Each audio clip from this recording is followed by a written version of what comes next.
একটা cafe Rama bought drinks for her 7 friends at 240 টাকা। অর্থাৎ 7 জন বন্ধুর জন্য 240 টাকা সে খরচ করেছে। ঠিক আছে? Some of them wanted coffee while others wanted black tea. A regular cup of coffee cost 40 টাকা and a regular cup of black tea cost 30 টাকা। How many cups of tea did she purchase সেটা তোমাদের এখানে বলতে হবে। কি না আমাদের এখানে কতগুলো কাপ সে চায়ের জন্য চায়ের কতগুলো কাপ কিনেছে সেটা তোমাদের বলতে হবে। তাহলে টোটাল 7 জন ফ্রেন্ড, কিছু কিছু লোক খেয়েছে হচ্ছে আমাদের টি এবং কিছু জন খেয়েছে হচ্ছে আমাদের কফি। একদম কারেক্ট।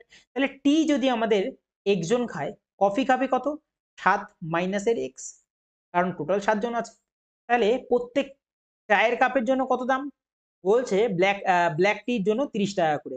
অর্থাৎ একজন যদি 30 টাকা করে খায় তাহলে 30 টাকা খরচা, এবং 7 মাইনাস একজন যদি কফি খায় এবং কফির দাম হচ্ছে 40 টাকা করে, তাহলে 40 টাকা খরচা, এবং টোটাল যে খরচাটা সেটা আমাদের প্রশ্নে বলে দিয়েছে কত না 240 টাকা।